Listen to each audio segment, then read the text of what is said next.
If you've struggled with stress, balance, or burnout, and simply feel discouraged or even defeated, and if you're ready to move from force to flow and enjoy ultimate Zen success in your career, health, or relationships, then the Zen Success Show is for you.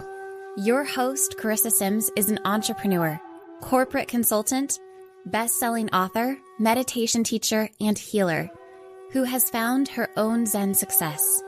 Here's your host, Carissa Sims.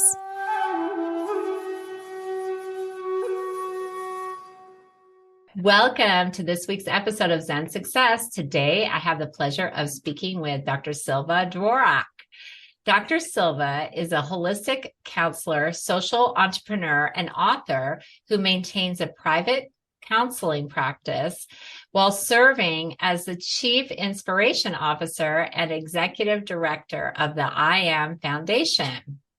Wow, that's powerful. With a Ph.D. in Psychoneurology, Sylva, a mind-body specialist that is able to guide her clients to create new neural pathways using specific processes to establish a basis of harmony that can transform their well-being on every level. As an author, she has published numerous articles, contributed to several books, and is the co-author of the New York Times bestseller, Your Hidden Riches. Okay, right here. I got it right here. Your Hidden Riches, Unleashing the Power of Ritual to Create a Life of Meaning and Purpose. Welcome, Sylva. Thank you. Thank you so much for having me on your podcast today. I'm so happy my to pleasure. be here with you. Yeah. You know, Sylva and I are friends. And she's just a rock star. She's so amazing. So sometimes, you can have someone so close to you and not realize what a gem you have as a friend. And Sylva is one of those people, and I can't wait to get to know her even more. And we first connected at a community potluck. We both had little girls and our girls were playing. And I convinced her to join Girl Scouts so our girls get to play even more together. So that was really fun. Yeah, and I'm so happy we did. We love the troop. Thank you for being a troop leader. Zoe, my daughter, is loving it, earning those badges. Doing so many wonderful things with girls together, learning so many things together. Yeah, I agree. It's really been amazing. Yeah, I had to start a troop because there wasn't one that had availability in my area. So we've got a great group of parents and girls and just uplifting girls, empowering them, giving them new experiences. So it's just wonderful.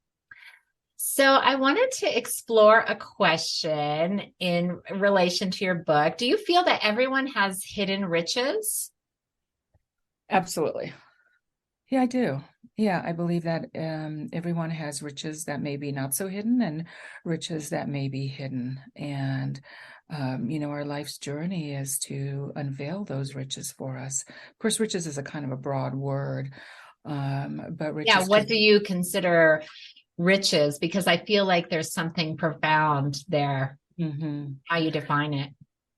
Well, riches could be anything from the special talents or gifts we may have that we are allowed to, that we hope in our life we can reveal, to also our divine destiny. I believe everyone has a divine destiny, and life is very rich when we are aligned with that destiny, and life is so much more joyful. Goes with much more flow when we're aligned with that destiny, which is really the richness of life. We experience the richness of life much more that way. Yeah. So when we realize our destiny, do you feel like that alignment makes us aware that it is our rich, like we're rich, or it is a hidden riches that we haven't discovered? Well, I would say so, because when we discover that, I think we live life much more in flow, like I was saying, and much more joy and happiness. And I think that's what we all want, is we want to have more love, more joy, more peace, more abundance, really in every aspect of our life. And to be in that flow and in that creation of our life by aligning with what is our destiny and our joy really is a much more rich life. Mm. So how can we find our destiny, or does it find us? Maybe it's a combination of both, but it really depends on, with how we're listening to that, Mm. to ourselves and our destiny, because I don't think it's not really taught in school. It's Yeah. not really taught in school that we all Or have that it's important, or right? that it's important, or that we have this amazing gift and talents and destiny. And so I think some come to it, maybe like Celine Dion out of the chute. There she is with her divine destiny, that incredible voice, right? I mean, Yeah. I think that's Yeah. probably, I don't know what smallest percentage of that would be of our population, but there's maybe some of those. And then there's those who have to go through several journeys in life and experiences, and sometimes even experiencing some pain in order to discover that I want to do something different. That's certainly in my life, that's been the case. I want to do something different. I want to be more connected to really for what fulfills me, what brings me that joy. Mm. That I know with my inner knowing that I'm on the right path. It might be not be the ultimate in that moment, but I know I'm on that path. Yeah, yeah. Mm. Is that the pull and the feeling that you had to have a child? Do you feel like that was your destiny calling you? Yes, absolutely. I would say so. Like I had this inner knowing from a pretty young age that I wanted to be a mom. Um, and I think that through whatever life circumstances, that didn't come, I would say, all that easily. Mm-hmm. And that at some point I realized that I really need to focus on it. And this is what I really want. As a matter of fact, it was in my heart's calling. I went very deep into whether or not to be a mom. And I felt that this was my heart's calling. In other words, that it was my destiny Mm. to be a mom. I didn't know how. I became very open to that creation in my life. Um, and went on a long journey of to become a mom and motherhood. Um, and it was perfect. I can't say it was easy. I'd say it's perfect. you know? Yeah. And that really takes courage to do what you did because you had to sacrifice some things in your life, right? For sure. I think I had to really, I'm a single mom. So it happened that I ended up being a single mom. Not that that's what I necessarily intended out being, um, but that's ended up what it ended up being. And so there's a certain amount of, you have to do a certain amount of readjustment in your life in order to make that happen. And so I was on a trajectory, actually, after writing our book. Quite funny, that's a book. Oh, I was on, interesting. yeah, That it was was, your book baby, and then you wanted to have a got it. Yeah, it yeah, was like this birthing, of yeah. the book. And that really took me to the birthing of my daughter, and the creation of our life together. And so I had to step back from certain things at that point in my life in order to make that happen. Yeah. And also to create a life that would, I felt was right for us, more ease. Even moving here to Colorado, was Oh, part of that. I just pulled my earring out, was part of that, really.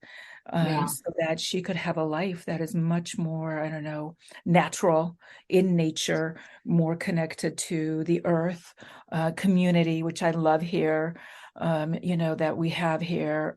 Certainly, even that I had to create that change in order to create a little bit more ease as a single mom. Mhm. Mhm. Yeah. I mean, you really have to put in a lot of effort for community, especially after COVID. It's like you have to create that community around you for your child and for everyone to uplift each other. That's right. So luckily I met a mom like you, connected me to the Yay, Girl I Scout get to be a community. part of it. Yes, for sure. And then also the community, that, we're both involved here, that community, and then the school community. And then you kind of find that community that you feel you connect with more. I mean, some of it I'm still figuring out. I'm still newer in this community. Yeah. But How long have you been here? so it's, what is it? So it's a year and 4 months. Mhm. Yeah, that's very new. Yeah. So still figuring it out, but it feels right at this point, you know. Although this cold weather is making me think, where do I go? Where do we go for the winters? Like, oh my gosh, 12 And I below this know where morning. you've lived. Like, Yeah, yeah. I mean, Silva, you've lived. Okay, what are the most amazing places you've lived? I've lived, well, I've traveled to so many amazing places, but I would say that, Colorado was the first place that my family lived when we Oh, came to this country. oh, wow. I would love to My hear your story. Yeah, I my would love to. heart has been always here, Oh, that's so in sweet. Colorado. It's kind of, Oh, I feel like I've come full circle, mhm. in coming back here to this first home, which was Littleton, Colorado, when it was littler and I was littler. So, Mhm. and and I've been coming back to Colorado many years on my own, spending time in the mountains, a lot of time in the mountains, hiking, camping, many years doing that. And so I feel Colorado like is a real home for me, the state, and the kind of the energy of here in the surrounding states. So um, I'm not sure where that question led, but that's where we are in Colorado.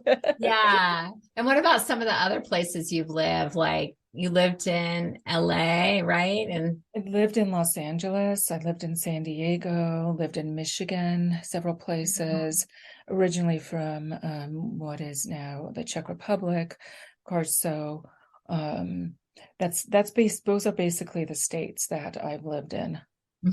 Yeah, yeah. That's amazing. I lived in LA a long time too. There's so many diverse parts of LA. But I felt called to move here about 5 years ago Mhm. because I thought it would be a better life for my family and they could play out in the neighborhood, play out on the streets, and I didn't feel like they could do that. Maybe I'm a helicopter mom, but I didn't feel that safe with our kids playing alone, at least around Yes, our neighborhood. So right. I'm really happy with the move and everything. I just miss the ocean. The ocean sometimes calls me and I have to take a vacation somewhere, you know. Me too. The nice thing is there's so much water here.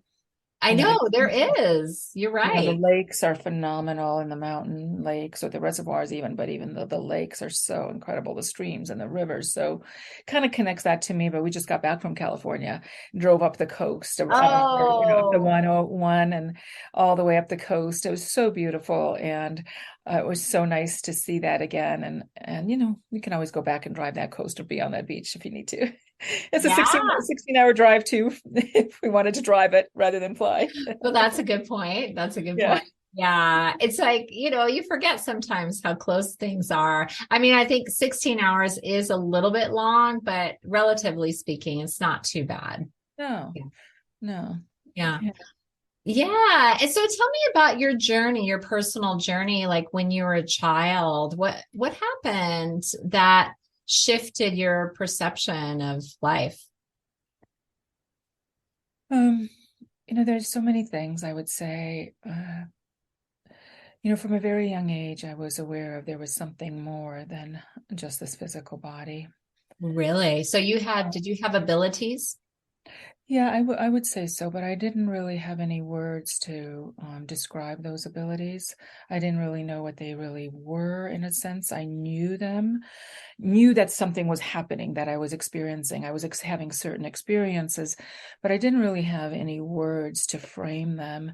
Now, I was smuggled into a church by my grandmother to be baptized. And Um, why were you smuggled into the church? because under the Soviet occupation, you don't really, only the elderly were going into churches. It is not something that is really, you could say, allowed. Um, Oh. so under communism, and so Oh, interesting. I did not know that. yeah, I mean, different, maybe a little bit different, more different these days, of course, and some of the revolutions, but certainly at that time when, there was still in this Eastern Europe and the Soviet occupation of so many of the countries there. And so my grandmother hid me under her, she was blind. So, for her to go to church care, she was blind and she hid me and I got baptized. So up until I would say around 13, I was in the Catholic Church by religion, meaning going to church that way once my family came to the United States. But from a young age, I was having certain experiences that told me that there was something more beyond this physical body. And then about the age of 13, I had you could call it a going through the light experience.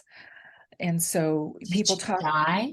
No, so people talk about them through a death experience. I did not experience it through it. I experienced it through a spontaneous experience.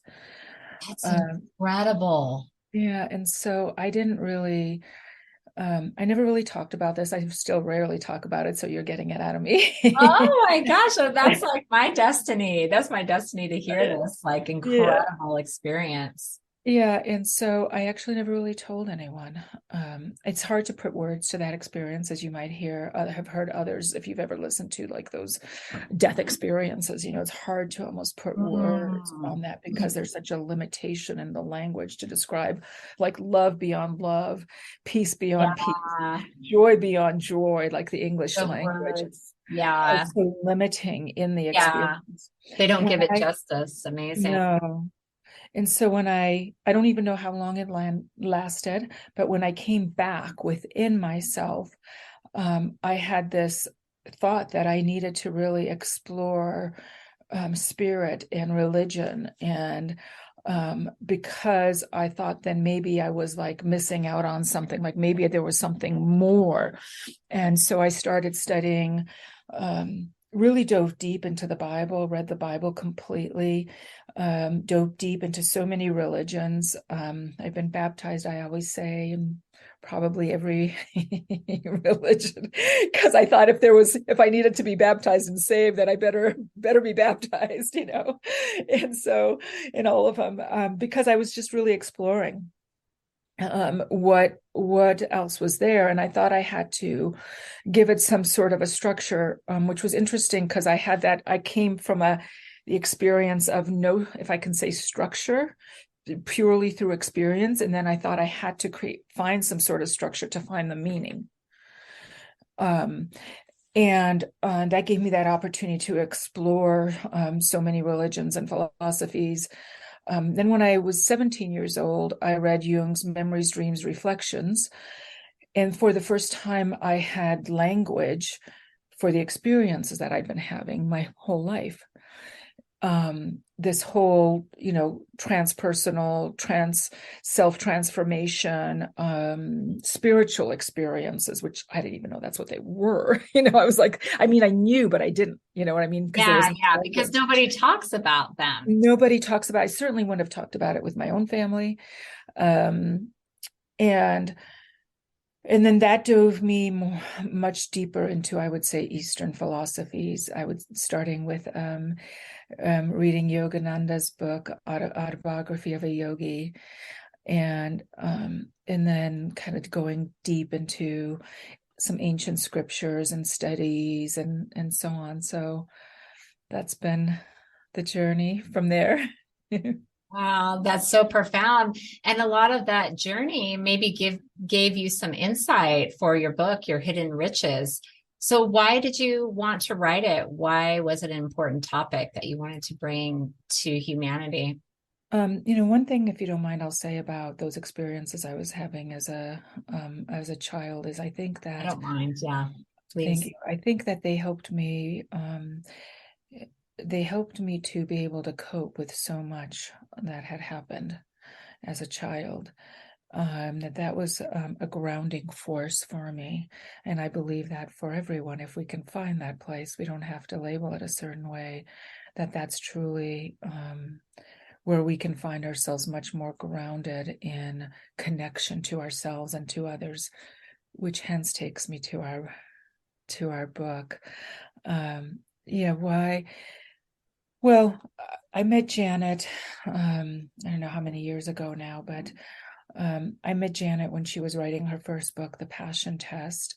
Yeah, that's Janet Atwood. Janet Atwood, yeah. And I was going through a major transformation in my life again, and we became friends. And then over the course of that time, then as we got to know each other, and then her business partner, her former husband, Chris Atwood, and then her business partner, we had this common connection in that we love doing ritual together. And so all of us had had a very devotional life at some point for many years. I would say minimum of 10 years of what I would call like a very devotional life. In other words, we immersed ourselves into deep study, into deep ritual, into our own spiritual lives, into our spiritual paths. And that was a common thread. And so with Janet and I, we love doing ritual together. And, she had the idea that let's write a book on ritual. I mean, this is what we do. This is more fun. We love to do this together. Yeah. And I said, sure. By then her first book was a New York Times bestseller. I said, sure. And then Chris was later asked her to come in and co-author the book with us. But just so you know, I had done a ritual prior to even her asking me about joining her to write the book. And I had created a vision board. And wow. On my vision board, I had put the words New York Times bestselling author. Oh my God, you're Now, I thought that would be a powerful. hoot only because here I am, English is my second language. I thought, well, what would I want to do in life? What would be so cool? And I thought, well, to be a New York Times best-selling author, why not just put it out there, right? I have nothing to lose. So I have these letters, New York Times. I wish I had a picture of it, maybe somewhere I do, but New York Times best-selling author. And so we ended up writing this book together, which took us on a whole journey of for each of us on the meaning of ritual. Now, for me, I did primarily all the research for the book, a lot of the stories in the book, a lot of the interviews for the book. That was my passion. I really wanted to dive deep into the knowledge of ritual, maybe from the beginning of time, and then interview amazing people and researchers, I should say, and people that do rituals in different forms. And a lot of it also ended up on the cutting, they call it on that cutting room floor. Maybe one day, some of it'll be in another book, but there's a lot of stories, other stories, because you can only put so much in your first, one book. So people read it. And so, and we did a lot of ritual to create the book. We did ritual to attract our agent. We did ritual to support us in it becoming a New York Times bestselling author. So it was like ritual from beginning to end in regards to the book. And it took 3 years, actually. I thought it would take 1 year. It took 3 years to complete from beginning to end. Oh, wow. Yeah, that's amazing. So what does ritual mean to you? Well, ritual for some people can have almost like a negative. Yeah, that's right. Or like a negative the dark side, a dark ritual. When in fact, ritual has been around since maybe 70,000 years. They traced it from cave drawings in Botswana and Africa. It could be even later than that, meaning maybe even up to like 90,000 years prior to that from the research I did. So ritual has been around, you could say, almost from the beginning of man, on our planet, on Homo sapien anyway. And so we tried to come up with a definition, which wasn't quite so easy because, but yet it was really important. It took us a really long time to come up with a succinct definition of ritual, and so that it would be distinct from what we would call habit.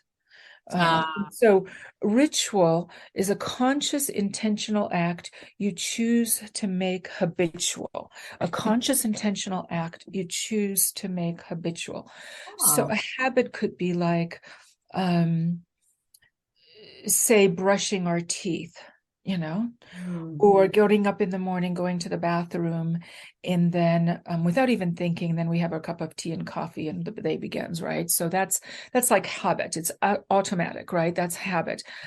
Ritual is when you add meaning to something. In other words, you add that consciousness so that it adds that presence to what you are doing. So for example, if you get up in the morning and you say some gratitudes, which I do first thing in the morning when I open my eyes, trained myself to automatically go into that. Now it becomes a ritual. So my morning getting up is now a ritual. I do certain ritualistic things in the morning to set my day in a certain way so that I feel really good in the day. But for me, it's mostly to feel connected, to feel a deeper sense of peace, a deeper connection, which is really important for me and how I want to feel during the day. So it has much more, my day has much more meaning. And so rituals add a lot more meaning to our life. And so if you think about it, anything really important that we could have in our life, our lives, has ritual in it. Marriage, having a baby, even say transitions, death. There's a lot of ritual that's around these like times in our life that adds more meaning to it. And so by adding ritual to our life and our daily life, not only we add a lot of meaning to our life, but that's through that consciousness and that presence that we create in our life. Yeah, that's amazing. And it's so interesting the way you contrast habits and ritual, because I always think that a ritual is a ceremony to connect with the divine within you, to co-create with the universe and manifest something. So I always thought ritual was very sacred and like a special thing to only do once in a while. And the way you're framing it is that you can make a habit sacred and meaningful, right? Well, we can have what we call everyday rituals and then what we would call ceremonial rituals. Oh, okay. Mm-hmm. Yeah, so everyday rituals would be more of what I described to you. And then in my research on rituals, then there would be those that we would call maybe more of a ceremonial type of rituals, which then cultures, traditions, religions have. And there's this common thread in my study of ritual that those type of rituals entail to create even more depth or meaning, you could say, or more connection to that divine, that sacred. Some may not define that word, in other words, use divine or sacred, but we could call it presence in order for that creation to be to happen. And so there are two, I would say that, you know, when we were trying to define it and distinguish it, we came up with two ways to think about ritual. One would be like the everyday, let me be present to my sipping of my tea, you know, to be present to my getting up in the morning or taking a shower. That's like mindfulness too. Mindfulness. About that. Mm-hmm. Yeah. And then the rituals that then would be more, I guess you could say, involved ceremonial type of rituals. Mm-hmm. Yeah. So what are the aspects of a ceremonial ritual? I mean, it feels very powerful, and especially you're sharing your own experience where you did rituals for the book and it manifested like amazing results. It's incredible. So yeah, what are some aspects of ceremonial rituals? Well, in the research that I did on ritual, there's really 7 there's a common thread. This is not absolute for every kind of ceremonial ritual. Some may have certain elements, some might have other elements, but what I found is a common thread of that happens to create something that we would call more of a ceremonial ritual. Those that have even more perhaps meaning for us in our life, and that have been done across cultures and traditions for thousands of years. The first is that these type of ceremonial rituals begin with an intention. So why are we doing this intention? Maybe it's to create more community, more connection. Maybe it is to bring in rain. Mm, Maybe it is to rain dance. a rain dance, right? Maybe it is to mark an occasion of something that's happened within the community or that we want to experience. And so intention is number one. Number two is what's called it's called purification. So we call it preparation. I always forget the preparation, but it's important. Preparation and purification. And that just means we're preparing the space, we're purifying the space. And that could be as simple as like cleaning out the space you're going to have the ritual in, dusting off maybe if you have an altar, or it could be preparing the space in some way so that it's more of that special space, maybe sacred space we could call. The next would be to use symbols. So symbols would be to have things in that space that that have meaning for us. And that could be like anything like a special stone or a crystal. It could be a picture of someone. Some people have teachers. It could be like their teacher picture, like the Dalai Lama or Jesus, whatever has meaning again to them, to have those symbols there in that space. It could even be flowers. They might be symbolic as well, or like stones. Then would be engaging the senses. Engaging the senses is really important because we want to engage as many senses as possible to signal. See, all of this is done to signal to the mind that something different is about to happen. We are creating presence in order to activate that ritual, we could say. We can engage the senses by wearing a special, I'd say, shawl or wrap that they do in some traditions. We can engage the senses by perhaps lighting a candle. It could be a scented candle or incense. We can engage the senses in different ways to, again, kind of signal to the mind that something different, something special is about to happen. And then what's needed next is repetition. So repetition is really, really important because we need to repeat certain things in order for that to be a ritual. And that could be the way that in that ritual that you move, for example, your feet on the ground. It could be using music, instruments in some way. It has to be kind of like this is like a prescribed performance that then creates that repetition. So we have prescribed performance. There's like a way that it happens. Then it's the repetition that needs to happen in order for it to really integrate within us. And then it's connecting to the unseen. So that's the last part of it. When we engage our senses, when we use symbols, when we use intentions, when we use purification, repetition, what happens is our mind is now more present, creates a space within to connect to that unseen place, we call it, which is more presence, maybe peace within, more silence, which is where really most of creation comes from. In ancient scriptures, it says that 75% of our world is in the unseen and only 25% of our world is in the senses.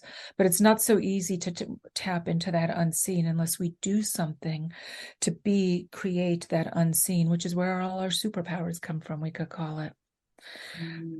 But we forget that we have such superpowers, and then we are mostly responding by our senses to the external of our world. And making our world much harder, versus if we learn how to tap into that unseen and that superpower that we all have. And this is the purpose of one of the purposes of the ceremonial rituals, is to be able to really tap to that unseen world. Wow, that's so powerful. And what are some of the symbols that you talk about that would be powerful for that? Well, it really depends. One thing about ritual is that it has to have meaning for you. So something Okay. that would be meaningful for me may not be as meaningful for you. Oh, right. And some of it could be from lineage. So a tradition, there might be a tradition. So whether it's like a Hebrew tradition or a Christian tradition, or it could be a generational family tradition, or a holiday tradition, they have different symbols in your family versus my family, right? My family may have different symbols for it that have meaning versus, say, your family, or from the traditions that we come from, I see what you cultural mean. traditions. So main thing is that it has meaning Yeah, that for makes you. sense. I was thinking of like literal symbols, like a triangle or, Oh, sacred geometry or, Metatron. I was just curious about that. So I see what it you, could. Now yeah, it could, if that had meaning that's for meaning. someone, Yeah. yeah, then for sure that could be there too. Yeah. Mhm. Oh, okay. Well, how can a ritual help a person with any challenge that they're having in their life? Well, rituals help us to get more present. The rituals help us to be more grounded, to not be so caught up in whatever that trial may be. It may be to take a little short break from whatever is happening, to go within and to see if we can get some guidance, our inner wisdom, tap into our inner wisdom to help us move through that challenge. If nothing else, to help us manage the stress and anxiety in our life, that's so many these days, which is epidemic, right? In our world these days. And so ritual is extremely important, I think, for helping us to find that place of more connection, more presence, to ourselves, perhaps to others, depending on what it may be. Mm-hmm. Yeah. That's amazing. Do you apply any of this or give your clients advice to do rituals to help them? Or do you keep that a little bit separate in as far Not as at your all. counseling business? Okay. No, not at all. It's there from the beginning, because it's not there, Beginning. it's not Wonderful. associated with any, it's not associated with any sort of tradition. Or Or it's religion really, or anything. Yeah. real, yeah, totally. Ritual is like for our everyday life. We all want more meaning or joy or peace or love or presence or help with, say, stress or whatever it may be. So something simple like breathing techniques and mindfulness practices are ritual practices.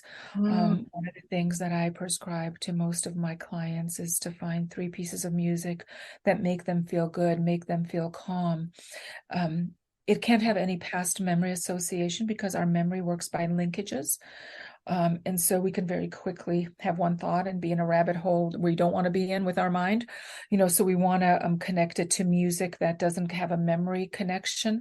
And that's more around, say, 432 megahertz. That's calming for the nervous system. And to listen to those 3 pieces of music first thing in the morning as best as one can. Um, And so dance, maybe, if you feel like it. Dance would be great. Yeah, if one feels like it at first thing in the morning. And the music, it could be like when you're getting ready in the bathroom, or say driving to work, or having breakfast. A lot of my clients love it so much that they make a playlist and they listen to their playlist with their family, like on Spotify. They might make a playlist. Certainly that's in my home, every single day. But music is particularly effective in helping one create more presence, or peace within, or silence, or joy, we could say, depending on the music you're choosing, is because it's a whole brain experience. So it's one of the few tools that we have that imprints, you could say, on the both hemispheres of the brain. Therefore, it elicits emotion and feeling very, very quickly. And we want to connect to emotion and feeling in the direction we want to go. So music is can do that very, very quickly. Okay, so think about it. You listen to a piece of music and you feel right away Mhm. something, right? Yeah. Now, the only thing about the music in this case of what I'm talking about, it has to be rhythmic music. Let's say spa music, light jazz. It can't be discordant. Not that those people like hip hop Oh, or rap, and it's not that they are not fabulous pieces of music. It's just they're not calming necessarily to the nervous system. So it has to be Oh, music that is like chanting from different traditions, Native American flute, um, uh, music and that's more rhythmic and calming than just. Mhm. yeah. For some reason, you're frozen. I don't know if maybe it's So my. that's what. No, I'm not seeing that. So Oh, I'm gonna. good. Okay, I can just edit that out. Okay, now, and then I give my clients rituals, depending on, what they're open to, of course, and what they want, but in so many different ways to help them manage whatever is going on within their life. And so, absolutely. And I would say I haven't had one client complain or say that it didn't help them, or as long as they tried it, you know what I mean? They Yeah. had to try it, implement it. As a matter of fact, most of my clients love it, absolutely love it, because they notice right away the difference that it makes in their life. Well, that's incredible. So I know you have a lot of different techniques that you talked about, the ritual and breathing. What is specifically the reverse breathing or the mind stopping breathing technique? Can you talk about that a little bit? Sure. Um, this breathing technique is an ancient breathing technique. We Cool. call it I think the pronunciation is Nefesh Hafsaka, but don't quote me on that. Shouldn't be recorded. Maybe it should be. We call Okay. it mind stoppage breathing technique. And it's a very powerful breathing technique that can be done anywhere. So unlike some breathing technique that you might have to use your hand, which is they're great breathing techniques, nothing wrong with them. This one you could do, let's say, you're in a meeting and you could still do it and someone wouldn't know, and so that's the nice thing about this breathing technique, but it's also probably one of the most effective breathing techniques that I think for doing something with our mind. And I'll describe it to you and you can try it with me and then Okay. tell me what you think. Tell me what you think Okay. and what you experience. How's that? Okay. Okay. Sounds good. All right. I So I'm hope going I get it. you will. So for sure. So I'm going to describe it and then we'll do it together and then I'll have you pace yourself. Okay. So Okay. here's how it goes. The most important thing to remember about this breathing technique is that it's all done through the nose and you don't inhale before you exhale. Okay. So how I teach this to clients is the first time that you do this breathing technique, you don't have to do this after today, but just to get into the rhythm of understanding how it works, I'm going to have you go la la la la la la la la la la la la. And at some point, I'm going to say, okay, stop, close your mouth, and exhale through your nose. Okay. Now, in this breathing technique, nothing is forced. So it's not like, okay, because that's Yeah. not very relaxing. Okay. So you want to just stop, exhale through your nose, keeping your mouth closed. Then you're going to hold your breath for a little bit. And then you're going to keep your mouth closed and inhale through your nose. Okay, that's it. That's how. So as long as you start off correctly and you remember it's only the nose that you use, then you've got it. Okay. All Okay. right. So go ahead and start the la la la. La la la la la la la la la la la la la la la Close your la. mouth. Close. Close. Good. And now hold your breath. Slowly inhale through the nose. Nice and gentle. Slowly exhale through the nose. Keep your mouth closed. Doing great. Hold it just a little bit longer. Slowly inhale through the nose.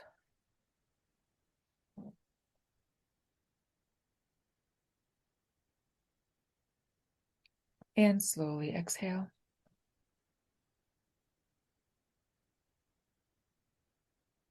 Holding the breath. Slowly inhale. Suspend the breath at the top just for a split second. Suspend and exhale slowly through the nose. Now do a couple on your own.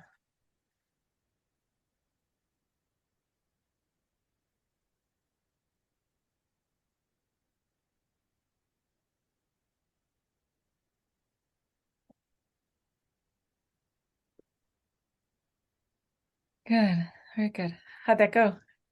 Oh, it's good. It's relaxing. What is the purpose of it?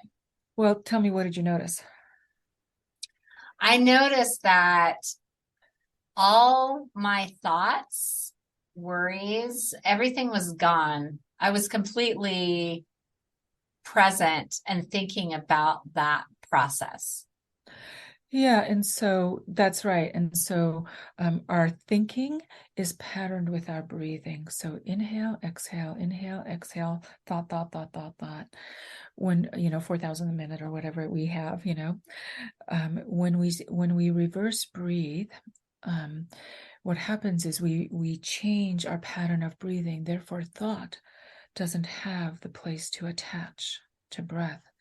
And therefore, our thinking mind really slows down. And Mm. when our thinking mind really slows down, we're much calmer, which much more peaceful, because it's our thinking mind that creates so much stress and this constant going with our mind.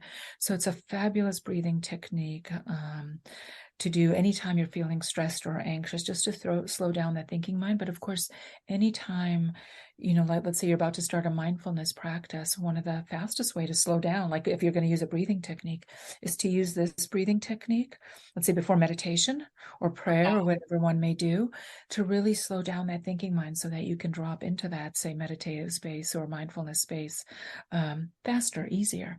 So that's why it's one of my favorites. Yeah. I love that.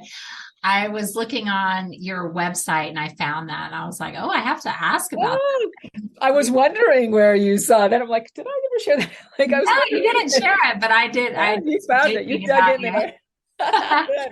there. So, do you have a success story you'd like to share from a client? Um,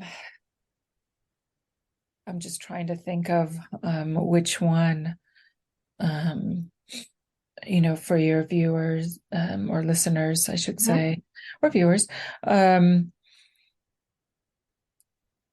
There's just so many, in the last few years, there's just been so much anxiety and stress in our world with everything that's happening. It doesn't seem to ease off too much, and so I would say that a large portion of my clients come to me because they're going through some sort of life transition or a stressor, we could call it, or anxiety.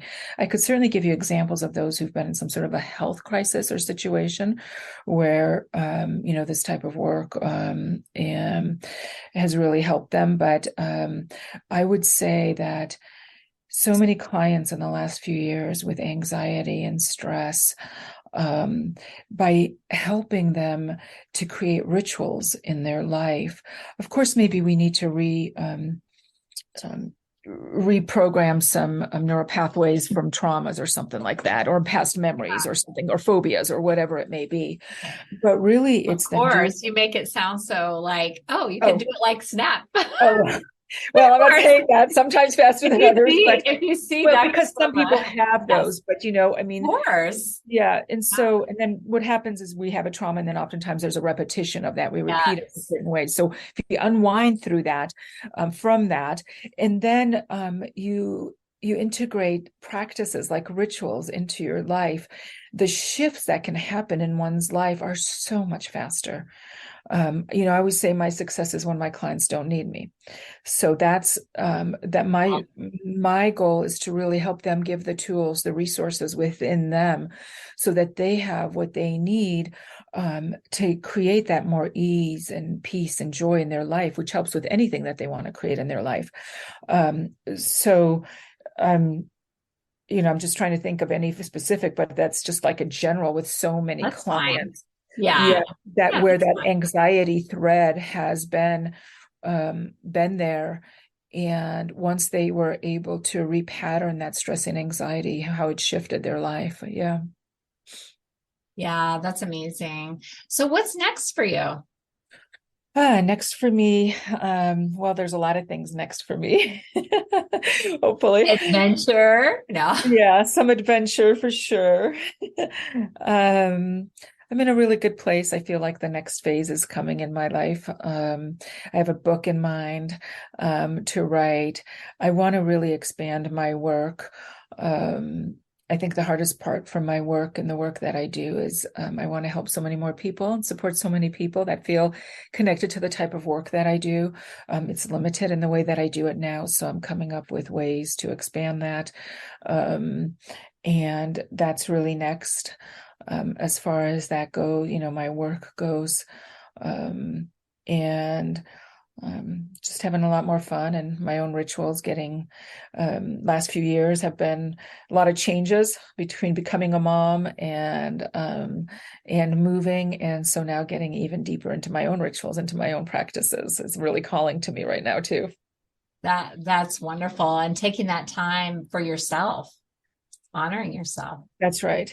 Yes. I'm up really early, and for me, it's bookends. I have to start my day that way and end my day that way. And then it feels like a really awesome day. Wonderful. Well, it's been such a pleasure hearing about your book, Your Hidden Riches, Unleashing the Power of Ritual to Build and Create a Life of Meaning and Purpose. So I'll put your website and how to buy your book in the show notes. So thanks for being so amazing. Thank you so much for having me. I so appreciate you. Thank you.